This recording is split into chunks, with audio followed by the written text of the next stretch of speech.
crossing the 7-mile bridge in search of the place that I heard about in every Jimmy Buffett song. Each key bringing me closer to the feeling I've been chasing since first realizing that I was a parrot head. I came here to get away, sure, but what is it that I'm hoping to find? Is it freedom, an alternate way of living, the proverbial cheeseburger in paradise, maybe? Or is it some remaining sliver of Hemingway's Key West that's drawn me here? I'm not really sure, but it's a safe bet. Whatever I'm looking for has something to do with food. As a chef, I need to stay curious in order to evolve. For me, that means looking beyond a good meal to learn more about who made it and what inspires them to cook. La comida es amor. Every great city has great food. I'm going on a journey around the world, right here in St. Louis. I'm on a quest to find passionate chefs who cooks from the heart. It's exciting. And I think it's the best. To prove that food is love. And it's gonna be delicious. Food is love. Love your food. I finally made it. Years of dreaming and looking for time outside a busy restaurant has culminated to this moment, the Florida Keys. As soon as you leave the mainland, there's a noticeable change in mindsets, a general lack of concern from timeliness. It's a pretty laid-back place. Maybe that's why they call it island time, but it's more than just a cliche around here. It's an actual lifestyle, and it feels a long way from the streets of St. Louis. Out to devour some stone crab. Doesn't get any better than this.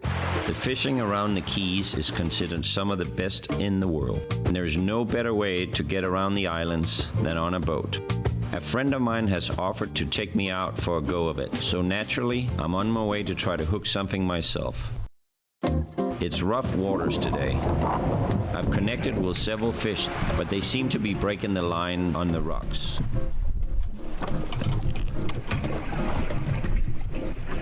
Besides a few small ones here and there, I don't have much to show for the time we put in so far. But just before throwing in the towel, I hooked this beautiful grouper. Get it on. There you go. That's what we need to see. Not big by any standard, but big enough for a grouper sandwich.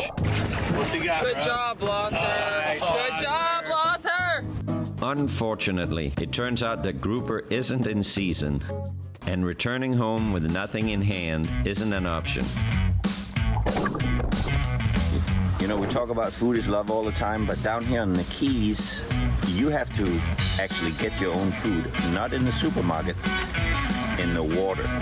So I call up private chef and friend Noah Reichman, who also happens to be a scuba instructor. He's offered to take me diving for fresh lobster, and I couldn't be more excited. In my youth, scuba diving was a big part of my life. I even thought I would be a marine biologist someday, but the reality is that I haven't dove in almost 30 years. So I'm a little apprehensive, to put it nicely. The wind is rough, and the weight belt and the scuba gear is heavier than I remembered. This should be interesting.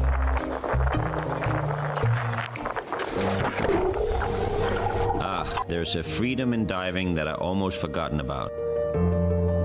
We're diving about 5 miles from the closest key, and despite the rough conditions, visibility isn't too bad today. And it feels good to be back in the water. We went down on the Gulf side of Marathon Key. We found a nice shallow ledge at about 15 feet. Looking for those nice antennas just sticking out from underneath the ledge. Took a tickle stick to bring it out of the little ledge. And then with both of our efforts, we both got a hold of them. And we came up for lunch. All right, I'll measure it. He's pretty close. It's gotta be 10 or 12. As we surface with our first lobster, we get word that the bilge pump is having issues and the boat is taking on water. The trip is cut short, but with a lobster in the bag, at least it wasn't a shutout. It just fits. That's actually. I would take a sinking ship in open water over the tourist traps that lays waiting on DeVault Street any day. Plus, Noah has offered to cook up the catch for lunch, so I really can't complain. A little clarified butter and some finessing makes one of the most satisfying meals I've had here so far.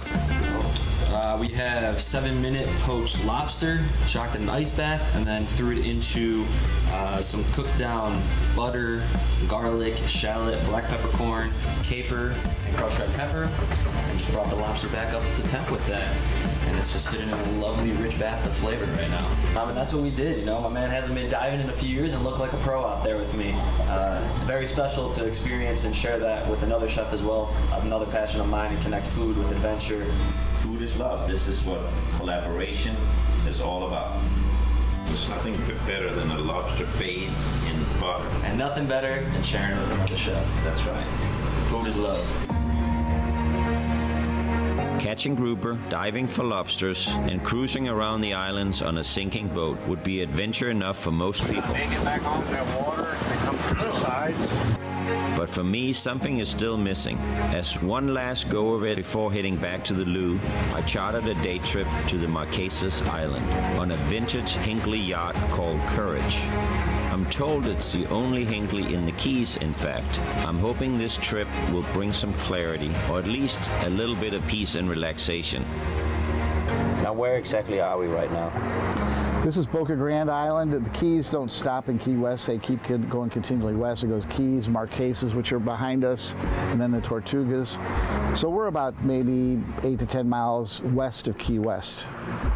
This is George Hansford. As the captain of Courage, George flexes a disposition with his boat that leaves little doubt that he was born on one. To see him, you might think you're looking at a modern-day version of Ernest Hemingway, and maybe you are.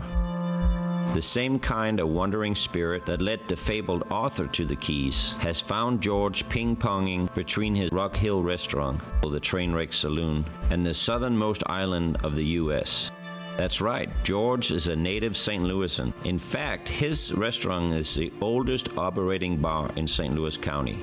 I worked down in Soulard back in the early 80s, and there was a place called Mike and Min's that was there. It was just a real neighborhood tavern that I loved it, and I thought, you know, if I could find a building with an atmosphere and an antique bar like Mike and Min's in the county, that's what I wanted. And I found the one that was actually really close to where my wife and I grew up in Brentwood, right there in Rock Hill, that had been there since 1890, and it had a lot of history in the old bar, and it was love at first sight.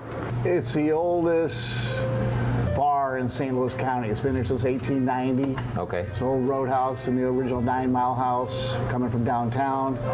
So it's been here since Manchester was a dirt road, so it's got a lot of history. I'm only like the third owner in 130 years. Wow. So yeah. Thank you. You're welcome. Thanks, John. Sure. But tell me, so what year did you 1982. 1982. But my wife and I both grew up here in Brentwood, which is right next door. So I would say we both grew up here within 3 miles of here. So this was just a natural transition into owning a restaurant? Well, kind of. You know, we had just gotten married, and she told me to go get a real job, so I went out and bought a real bar. And her dad told us that place is a dump. It's always been a dump, and it'll always be a dump, but I think you should try it anyway. So we got his blessing. Your expertise in cooking, does that come just from, where does it come from? Well, I think it came out of need, you know. I mean, it was a way to save a lot of money and cook. My wife and I cooked for many years here in the kitchen, but... She was in the front and you were in the back? Well, we were both in the kitchen some years, but, you know, original years, she was in the front bartending, I was in the back cooking, and then she wound up in the back with me. So as the business grew, so we grew too.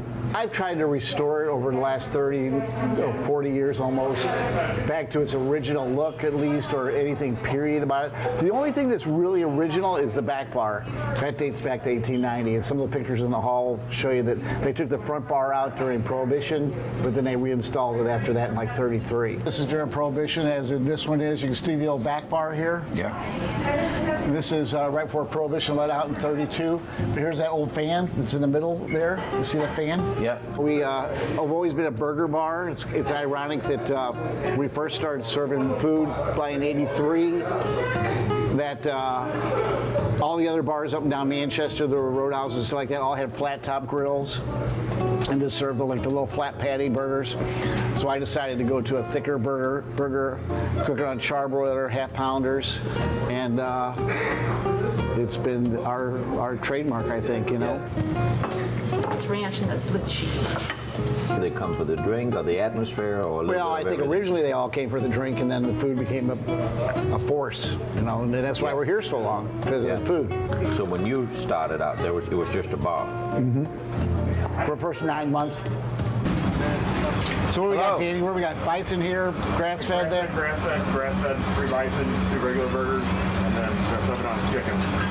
Should I flip a burger so I can say I worked at the train wreck? Yeah. We're going to send you Okay. Wow. You back there in the back where it's really hot, go ahead and mark those suckers. There you go. just, well, If you want to turn them a quarter return, we can do that on the other side. It's okay.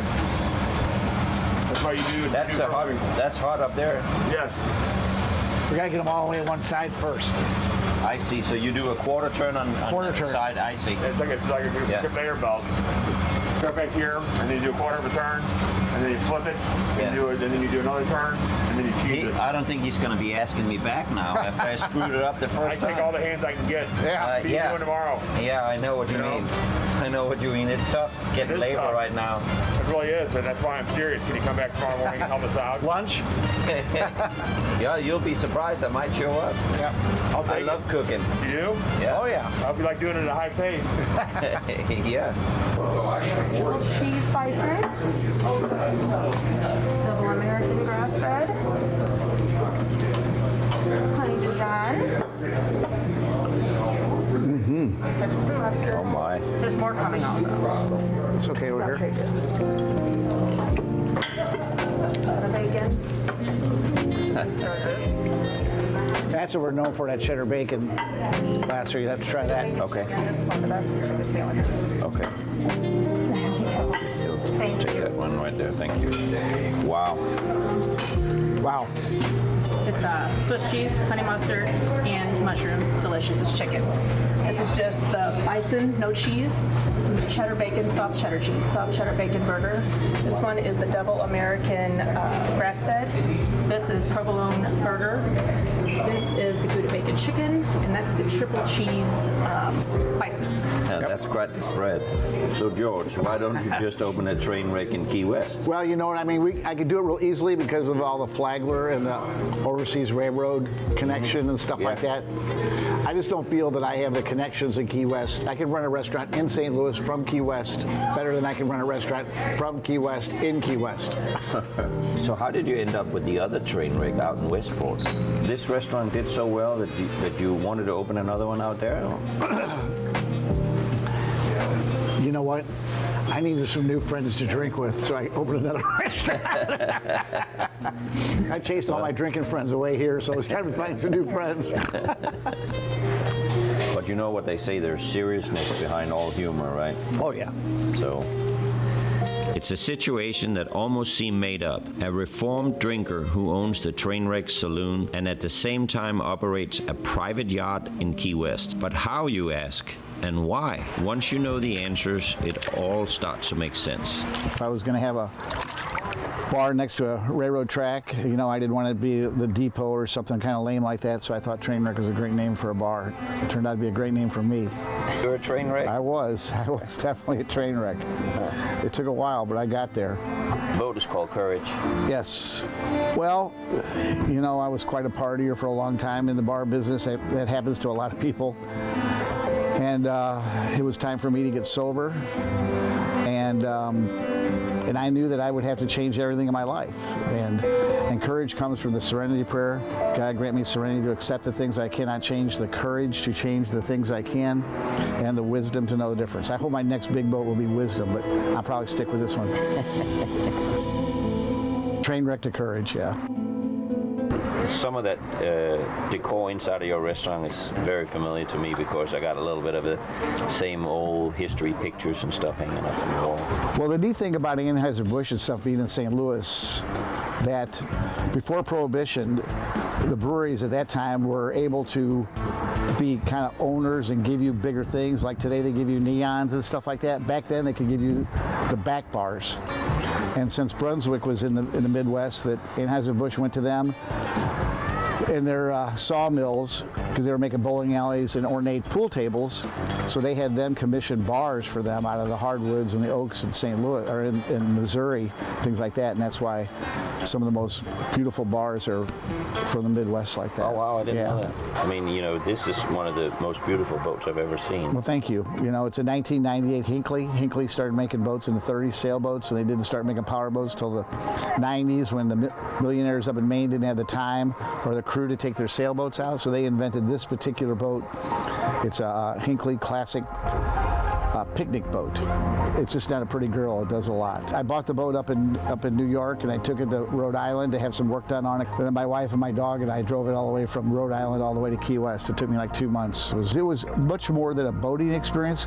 It was a cultural experience for me, because I had done it before when I was drinking, but you realize a lot of different things when you're sober. I found out that the seafood changes so much between New York and Key West because of the fishing industry and the different types of fish that are caught there, and each place cooks it a certain way, a different way. Like up in New York, they have the flounders and they have a lot of whitefish up there.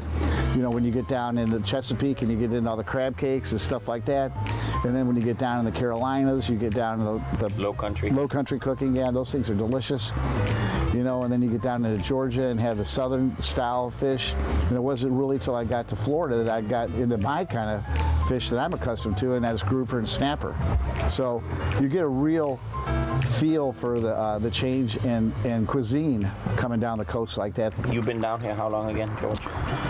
Oh, 30 years, I would say. You know, I had a house here before. It was this condensed with people. Was it a little less populated? I would say so, somewhat. Yeah, I mean, it wasn't as touristy then it is now. I mean, it's always been, you know, it's gone from the bohemian, gay populated town to more of a tourist town, but you know, it's evolved into what it is, you know, and it's still laid back. I don't consider Key West part of Florida, and I don't consider Miami part of the United States. I'm learning about island time down here, because you know, we're so used to living this rushed life where when you say 8 o'clock, you know, you're the 5 minutes before. So now we're figuring out that when people tell us 8 o'clock, they really want us to be there at 9, and the whole day is, but we want to get so much while we're here. Right. And it doesn't jive with the people that live here because they have no worries or hurries. You know, people think when they come to Key West, they got to do Duval Street, they got to go jet skiing, parasailing, you know, hit all the bars, fish, do everything they possibly can in the shortest amount of time that exists. You know, when you decompress and you get an island time and just get the Key West mode is just laid back, you know, just decompress from what you're doing in life and just take it easy.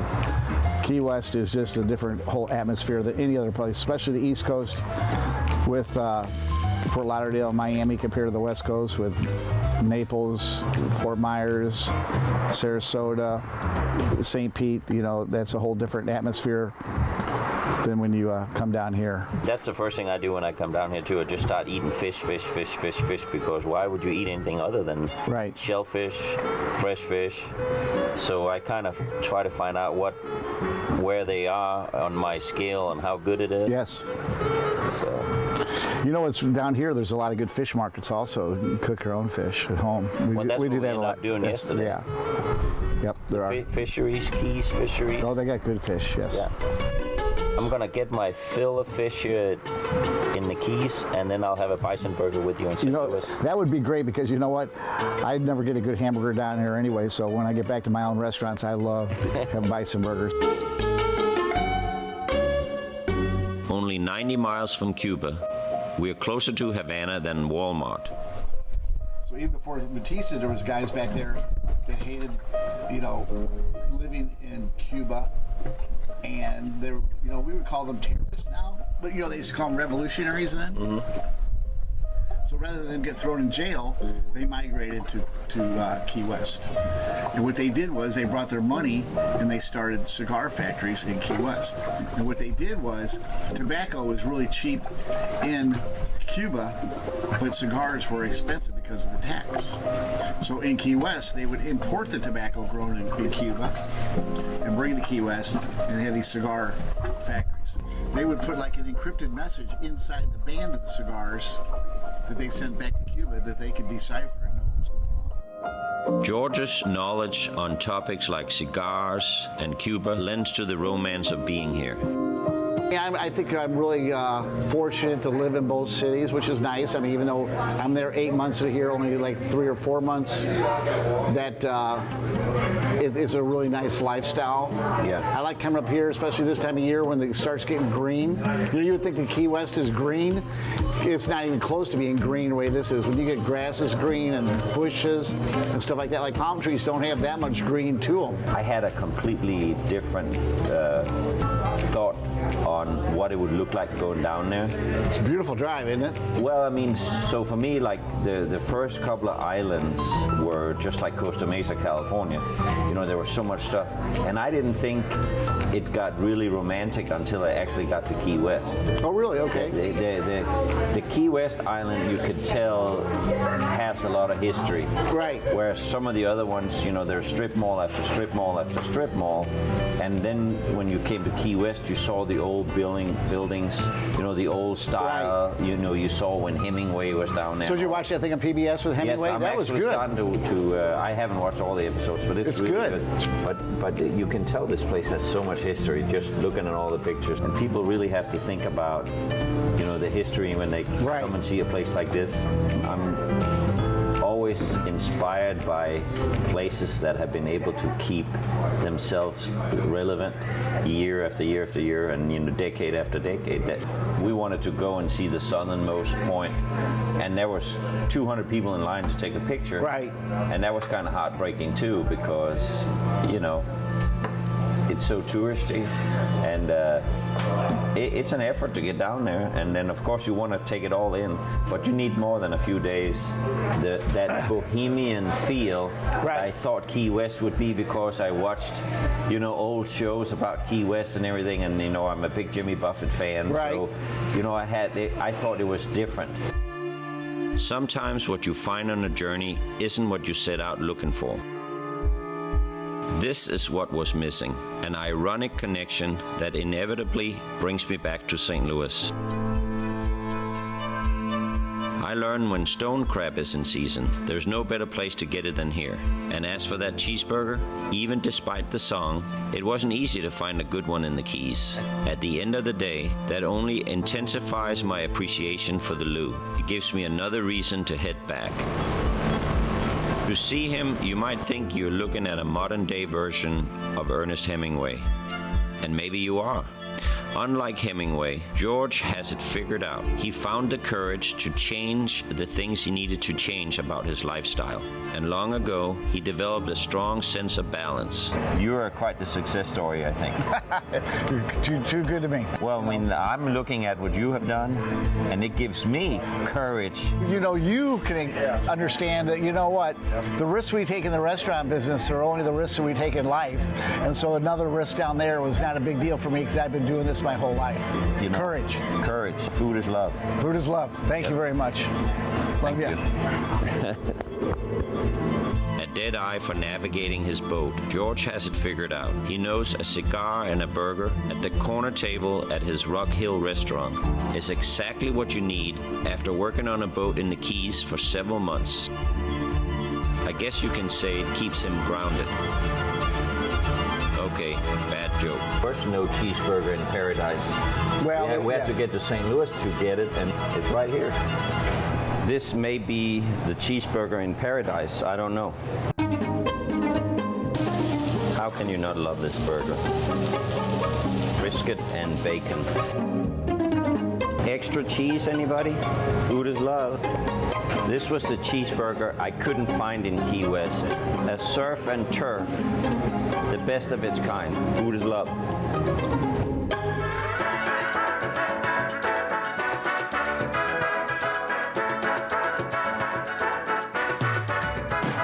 maybe we should start a restaurant together down here? No. I'm doing exactly what I need to do down here. No employees.